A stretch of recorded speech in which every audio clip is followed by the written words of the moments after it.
Mon bébé, il faisait 54 centimètres et le cercueil 60. Mais pour moi, c'était lunaire. Donc on lui a mis des photos dans son cercueil, des petits doudous en plus et des lettres qu'on lui a laissées. Tu prends quand même un petit coup derrière la nuque quand tu vois une plaque avec le prénom de ton fils.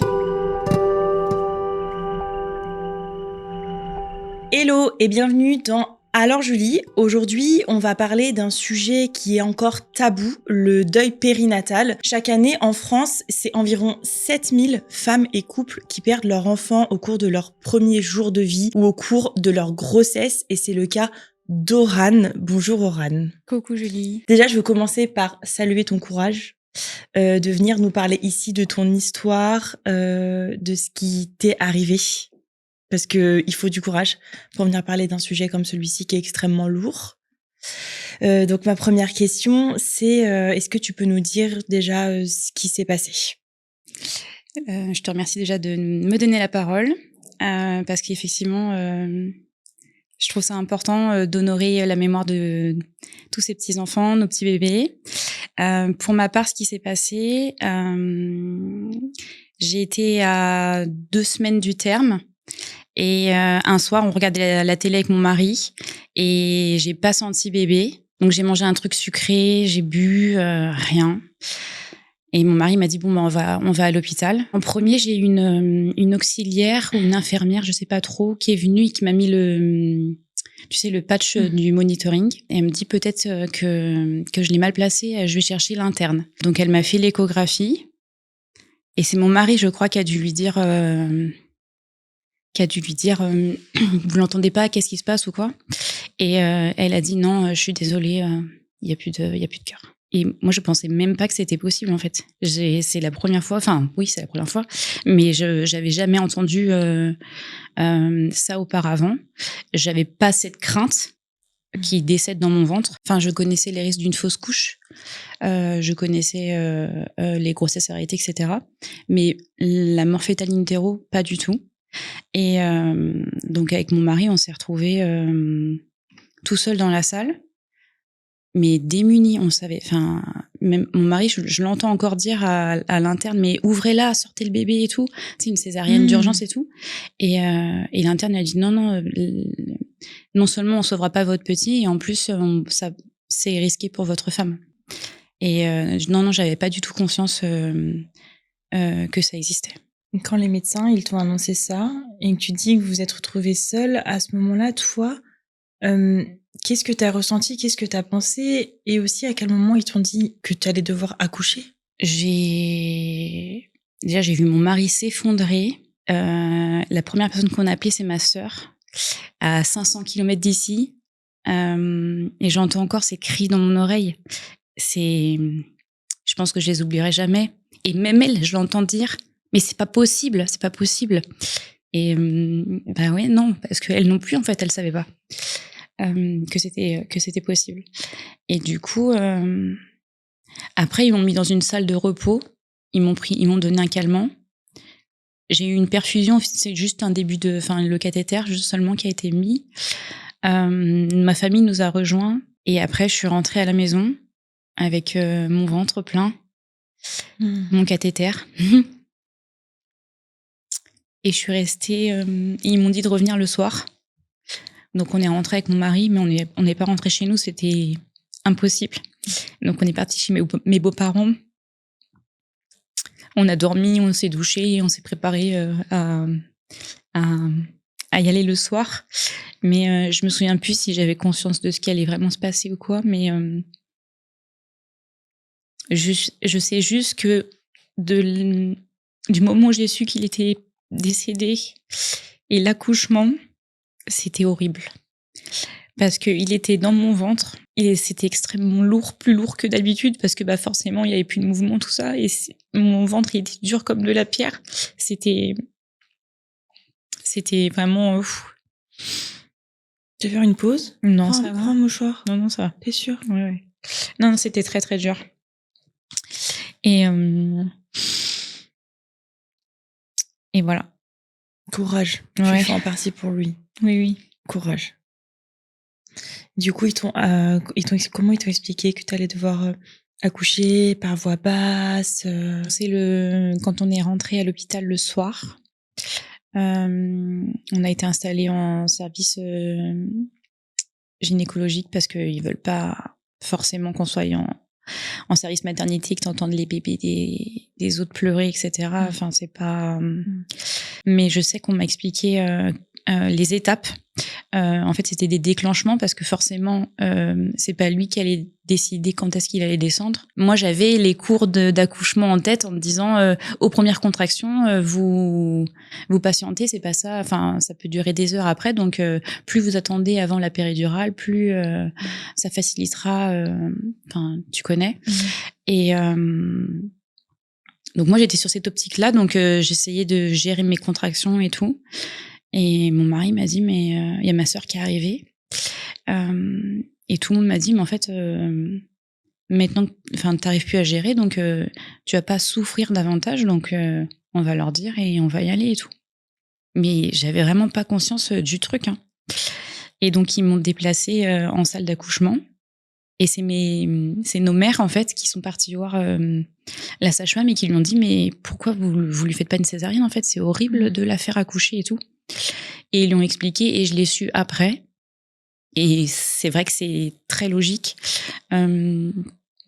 que c'est mieux pour la maman, psychologiquement, et pour l'après, d'accoucher par voie basse. Parce que déjà, tu as tout le process et tout, tu vis quand même un peu le truc. Et vraiment, c'est paradoxal, mais c'est la plus belle expérience de ma vie, d'avoir accouché de l'ON. Bien entendu, pas ce qu'il en suit, mais... Courage. Pardon. Tu peux faire des pauses orales. Ok ? Souffle un petit peu, prends un mouchoir si tu veux. On peut même parler d'autre chose si tu veux avant de reprendre. Il faut juste que tu prennes le temps. C'est tellement dur, c'est déjà incroyable que tu viennes, tu vois. Donc, prends tout le temps qu'il te faut pour le faire. D'accord ?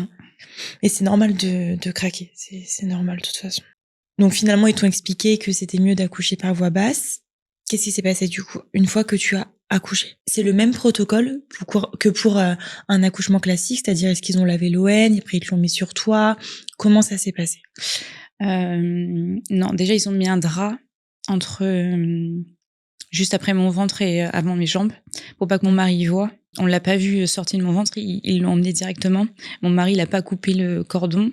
Moi j'ai demandé comment est-ce qu'à la lecture du placenta, ils avaient vu quelque chose qui pouvait expliquer son décès dans mon ventre.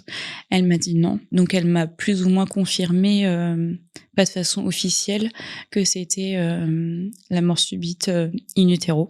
Donc, elle m'a dit, est-ce que vous voulez une autopsie de l'ON pour déterminer les causes, en fait. Donc, moi, j'ai demandé comment ça se passe une autopsie. Elle m'a dit, c'est comme dans les films. Donc, comme dans les films, il l'ouvre de la tête. Donc, moi, j'ai dit non tout de suite. Parce que j'avais pas envie qu'on l'embête ou quoi. Et après, nous, on l'a emmené. Et on l'a pu l'avoir dans les bras. Pardon. T'excuses pas, t'as pas à t'excuser. Donc, chacun son tour. Moi, je l'ai eu dans les bras et après mon mari. Mais tu vois, j'avais tellement peur de le manipuler que j'ai demandé à une auxiliaire de venir le prendre pour le mettre dans les bras de mon mari. Ce moment, il peut pas durer éternellement, bien entendu. Donc, du coup, on leur a dit qu'on était prêts à retourner en chambre et à le laisser. Et du coup, ils l'ont emmené à la morgue. T'as pas pu le garder plus longtemps avec toi? En fait, je regrette pas parce que je l'ai fait. Je nous ai respectés tous les deux, tu vois. Moi, je savais que j'étais à bout, que je voulais pas. Je voulais juste profiter du truc et puis je voulais juste que le moment suspendu reste suspendu et que ce soit nous 3 et c'est tout. Et du coup, et puis c'était dur quand même. C'est vraiment dur. Donc, quand on s'est senti prêt, on est retourné en chambre. Et donc, ils l'ont emmené à la morgue. Et donc, on est sorti. Je crois on est resté une nuit de plus. Mais c'était horrible de quitter l'hôpital parce que j'avais l'impression de l'abandonner, de le laisser là. Ça, c'est au-delà du jour de son décès et l'accouchement. Quand je suis partie de l'accouchement jusqu'à ses obsèques, horrible. De le savoir dans un tiroir glacé comme ça, c'était horrible, horrible. Et je me suis sentie vraiment soulagée quand ces obsèques elles ont eu lieu. Tu vois ce que je me suis dit, au moins il est apaisé pour de bon. Il est plus à la morgue quoi. C'est horrible. Je suis désolée, mais c'est horrible en fait. Je pense que c'est vraiment la pire chose qui puisse t'arriver. Ouais, je pense. Mais le post-départ, bah déjà, t'as pas de... C'est pas un vrai postpartum parce que t'as pas ton bébé, t'as personne qui vient te voir après à la maison, t'as pas de suivi, etc. Genre, j'ai eu un suivi un mois après. Un mois après, on a eu un rendez-vous où ils m'ont expliqué que c'était... même si on avait refusé l'autopsie, ils m'ont expliqué que tout indiquait que c'était juste un accident brutal et que c'était une mort fétale in utero et que on pouvait tout à fait avoir des enfants. C'est le petit contrôle, tu vois.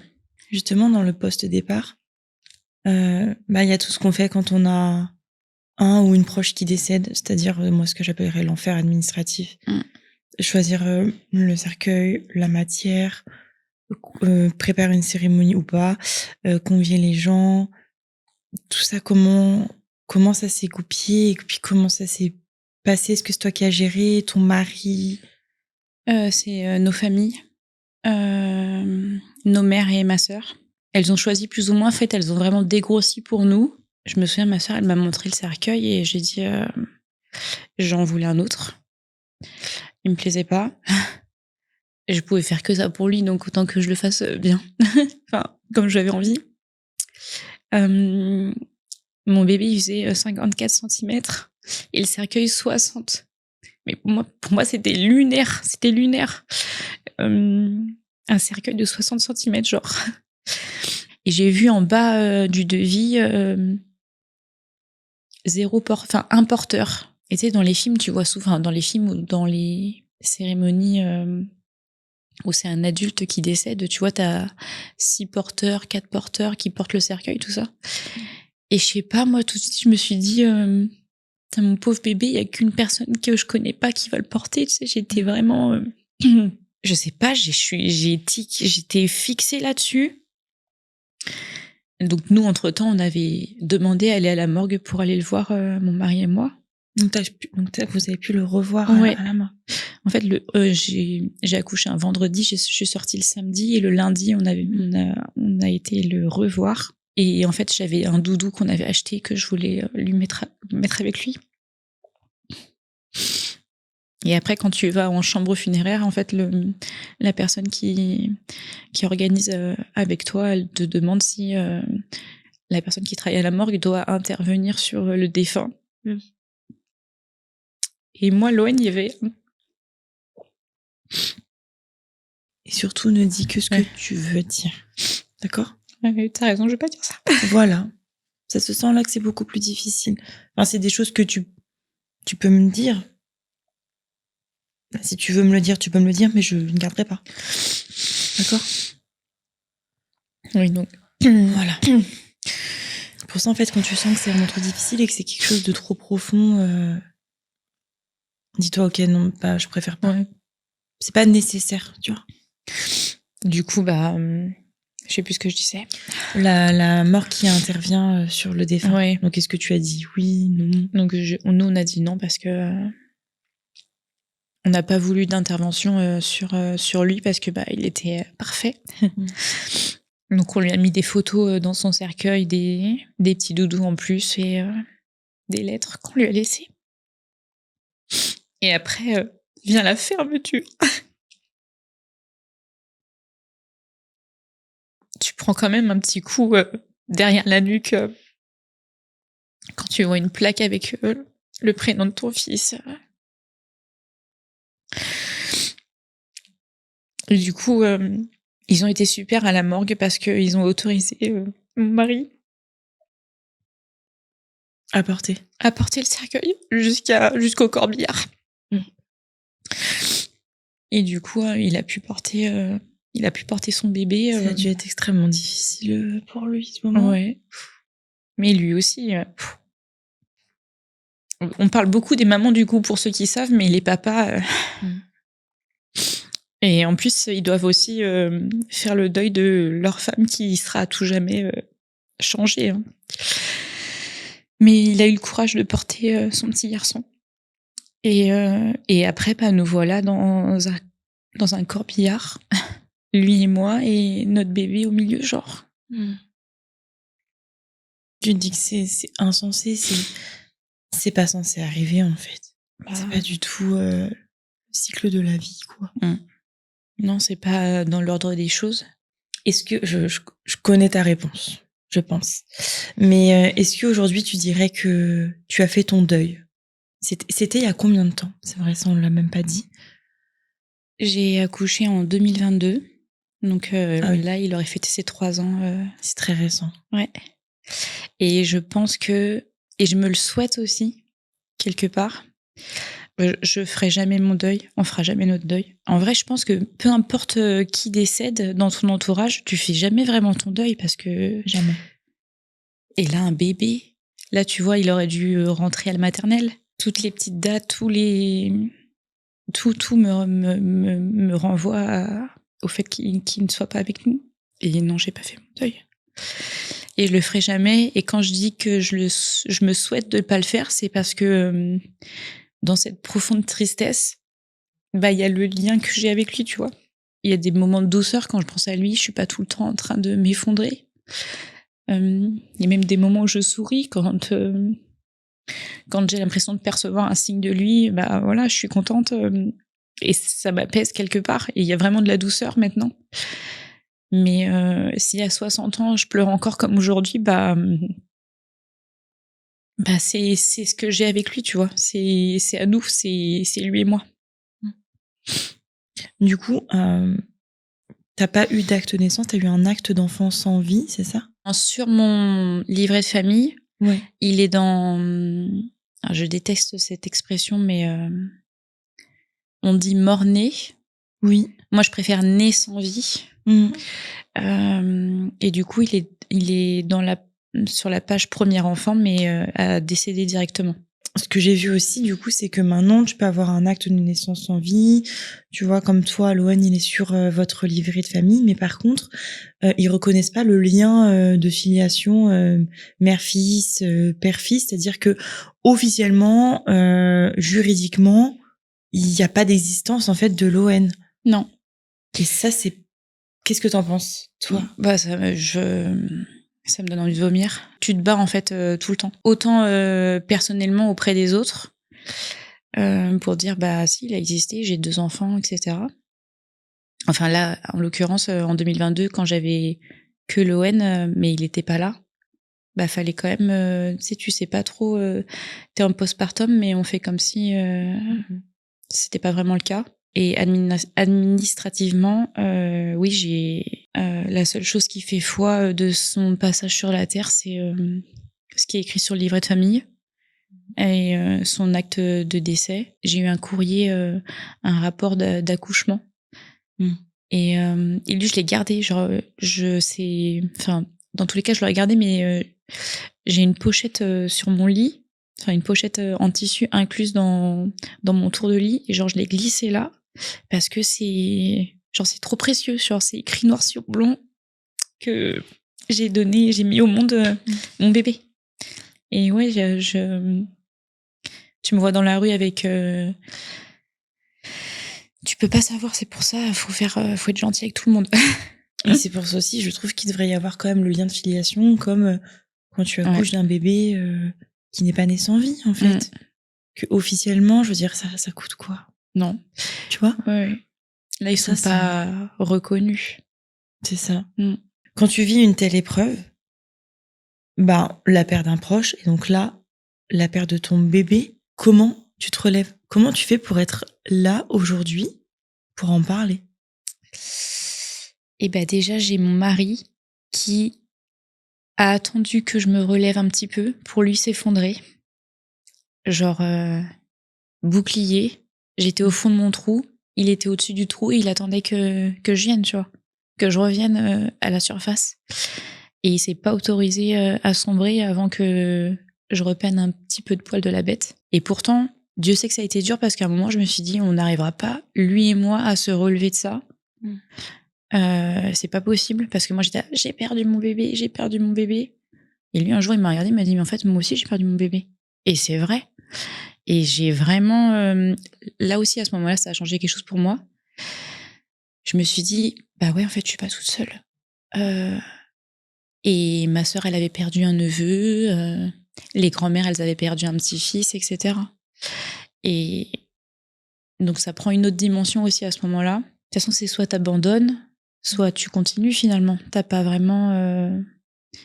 Mais très vite, on a eu envie de le faire exister aussi en lui donnant un petit frère ou une petite sœur. Il méritait qu'on vive pour lui, qu'on vive plus fort, tout ça, qu'on continue pour lui en fait, pour être là aujourd'hui et en parler et parler de tous ces bébés que les gens taisent, que les gens rendent tabous, alors que bah putain, c'est pas des tabous en fait, hein. Ils font partie des familles, ils font partie de la vie de tous et oui, non, l'entourage et après j'ai énormément écrit.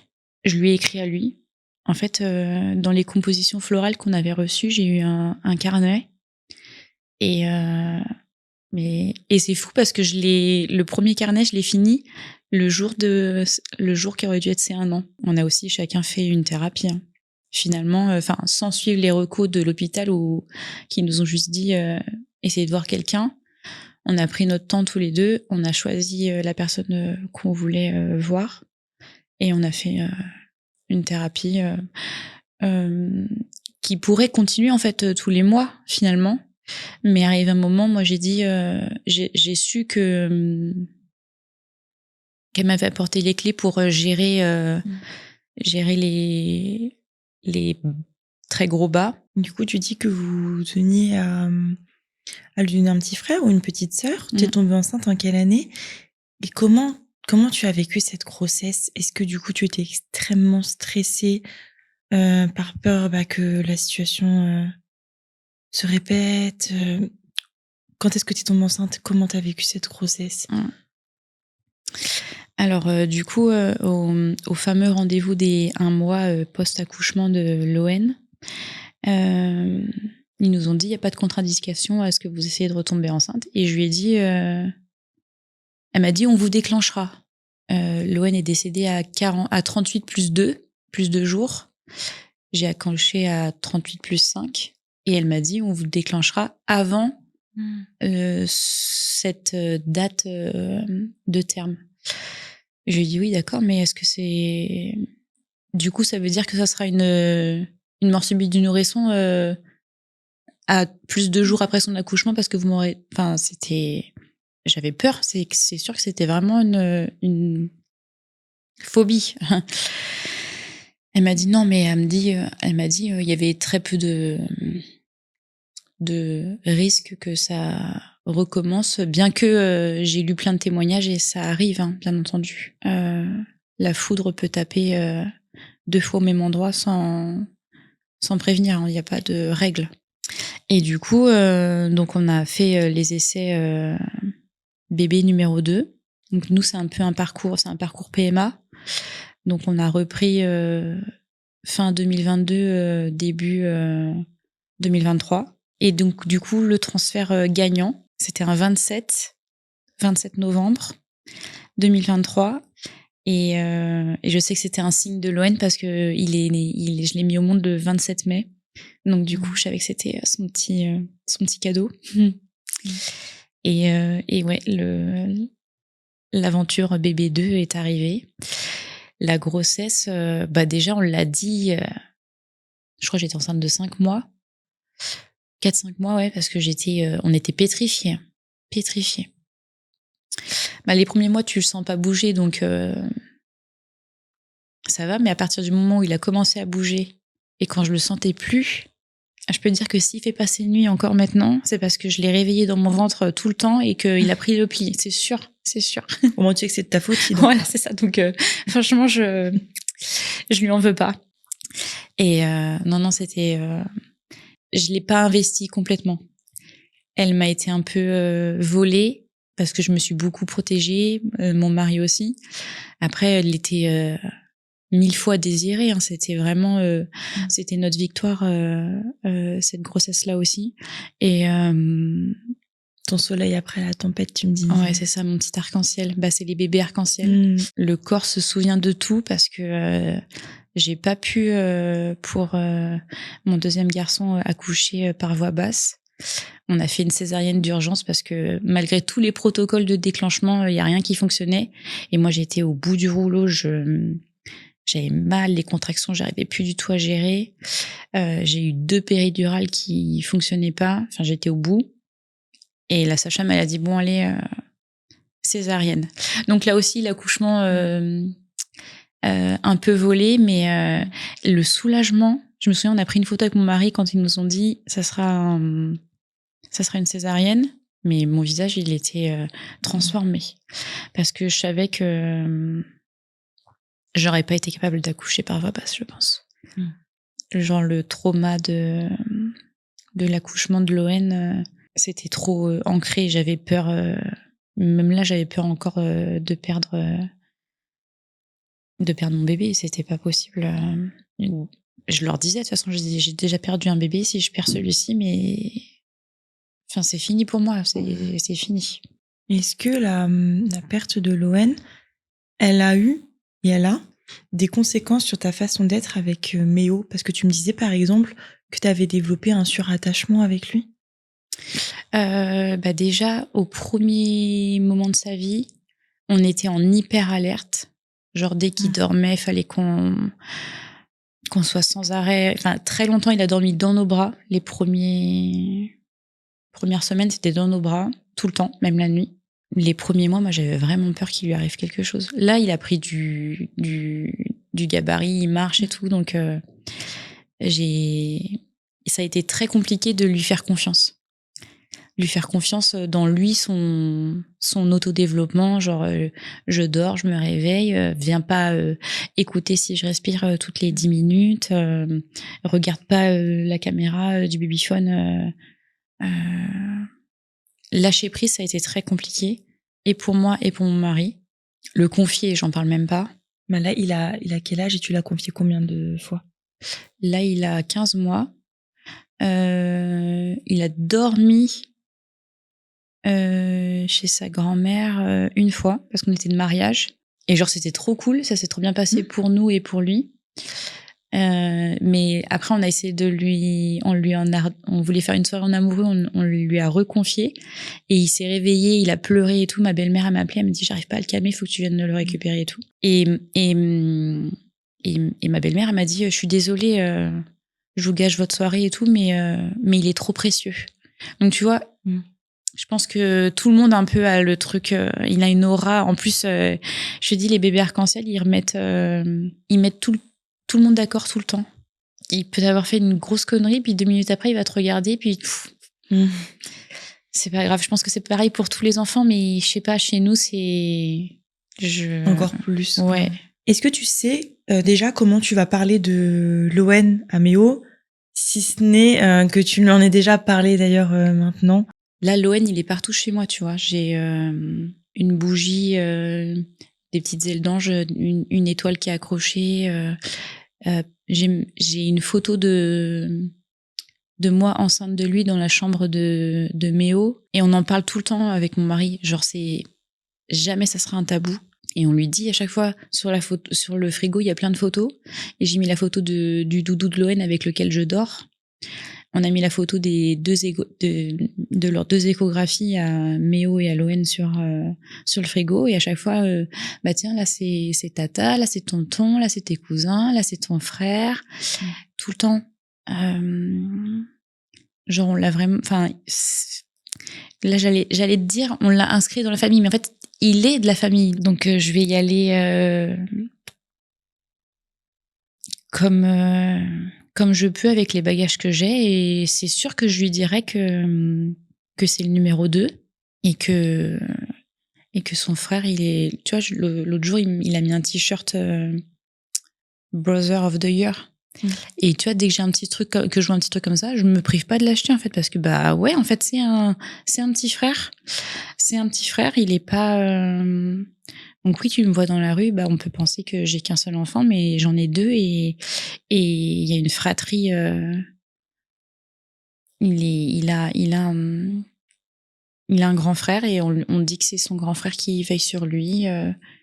Le soir, s'il y a les étoiles, je dis bah tiens, il y a ton frère là-haut. En fait, ça va faire partie de son histoire comme ça fait partie de la vôtre. Ouais, c'est ça. Bah c'est sa famille en fait. Elle est un peu bancale. Elle est pas. Elle est amputée, mais bah c'est sa famille et je lui cacherai pas la vérité. Tu vois, aujourd'hui, si tu viens en parler aussi, c'était en partie pour briser ce tabou-là. Le souci du tabou, c'est que ça invisibilise la douleur que tu peux ressentir et ça, en quelque sorte, nie l'existence en fait du bébé qui est décédé, quoi. Oui, c'est horrible. Et ça me révolte profondément en fait que ce soit un tabou. On m'a dit, on n'a pas le mode d'emploi pour parler avec vous, en parlant de moi et mon mari. Mais en fait, ni mon mari ni moi, on a le mode d'emploi pour vivre sans notre bébé après ce drame-là. Donc, il a fallu que chacun réapprenne un peu. Mais ça a été très, très dur. Ça a été très, très dur. Parce que, je dis, moi, je voulais pas bafouer la mémoire de Loen en parlant pas à table ou tout ça. Et donc, ça a pris du temps. Mais là, il l'a toujours fait. Mais maintenant, il fait intégralement partie de la famille. Toi, l'autre jour, ce collier, c'est entre lui et moi, c'est un petit poids gravé à son prénom. Et Méo, il joue tout le temps avec. Et son grand-père, il a dit ça, tu touches pas, c'est au grand frère. Mais ça a rempli mon cœur c'était merveilleux, tu vois. Je t'en parle, C'est des moments, en fait, par-ci par-là où tu te dis, parce que oui, il a c'est existé, à son grand frère, en effet. effet. Parce que oui, il y a un grand frère. Ouais. Et parce que... Et c'était... Non, vraiment, moi, l'objectif de toute ma vie, et je pense que en tant que maman, c'est ce que je peux faire pour lui, c'est que il soit là tout le temps, en fait. Donc malheureusement, on l'a pas avec nous, mais je souhaite que Méo en parle plus tard, bien entendu, j'ai pas envie qu'il en souffre. Ça va être aussi une autre étape. Ça va être une autre étape à passer. Mais quand tu vois, c'est pour quand le deuxième, je leur dis non, c'est un troisième en fait. Ça sera un troisième. Vous allez en faire un fils unique? Non, il a déjà un grand frère. Est-ce que tu es obligée à chaque fois de développer ou tu réponds ça puis tu développes pas? Est-ce que les gens ils te posent des questions? Ouais. Oui, ils posent des questions les gens. Ou sinon il y en a qui vont dire oui mais c'est pas pareil, il est pas vraiment là ou quoi. Enfin, tu fais face à des phrases horribles. Ils se permettent de dire des choses comme ça. Ou alors c'est pas comme si tu l'avais connu. On t'a dit ça? Pitié, ouais, on m'a dit ça. Ouais, on m'a dit ça. Ou alors c'était le destin, c'était écrit. Tu me montreras le livre où c'était écrit qu'on doit perdre nos bébés. Est-ce que t'as eu des phrases du style aussi oui, mieux vaut que ça arrive maintenant qu'après. Ça va, t'es encore jeune, tu peux en refaire un. Oui, ça, vous êtes jeune, vous pouvez en refaire, ouais. Mais non, mais pitié, horrible. Non, mais ça, c'est l'enfer. On ne dit pas des choses comme ça, en fait. Ou alors maintenant, c'est de que t'as ton deuxième, on te dit, c'est bon. Ah oui. Maintenant que t'as ton deuxième, c'est bon, t'es passé à autre chose, genre. Ouais. Pardon? Non, on parle pas juste d'un humain, d'un bébé, bien sûr. Oui, non, non, en fait, justement, avoir Méo, je me suis pris en pleine gueule ce dont j'avais été privée avec Loen, en fait. Donc ça aussi, c'est difficile à gérer postpartum. Déjà, t'es chamboulée par par tout ça. T'as ton bébé qui est là, tu te dis putain, j'ai pas l'autre et tout. Puis la vie de tout le monde, elle continue, mais toi, elle s'est arrêtée quand même. Même si elle continue encore aujourd'hui, il y a une partie de moi vraiment qui est morte le même jour où j'ai perdu Loen. Si une femme qui a vécu un deuil périnatal, elle tombe sur cette vidéo, qu'est-ce que tu aimerais lui dire? Quel message tu souhaiterais faire passer? Ça va être très très dur. Ça sera toujours dur, mais il y aura de la douceur. Arrive un moment. Il y aura des petits miracles peut-être. Il y aura des merveilleux signes qui te tomberont dessus et qui te feront du bien et qui t'apporteront du baume au cœur. Et malheureusement, t'es pas toute seule, mais accroche-toi. Ça vaudra le coup, arrive un moment, d'être passé par la tempête. Merci Aurane. Merci Julie. Merci pour ta confiance. Merci pour ton courage. Merci d'être venue pour témoigner et d'avoir accepté de venir ici. Parce que, en fait, je me rends compte que c'est tellement important de parler de ces sujets-là qui sont tabous et d'essayer de briser ces tabous. Enfin, j'ai l'impression qu'on a tous un peu notre rôle à jouer finalement. Ouais, je pense aussi. Donc, merci de m'avoir donné la parole. Merci. Et merci à vous aussi de nous avoir écoutés. Merci au studio The Pod pour l'accueil et je vous dis à très bientôt pour un nouvel épisode d'Alors Julie.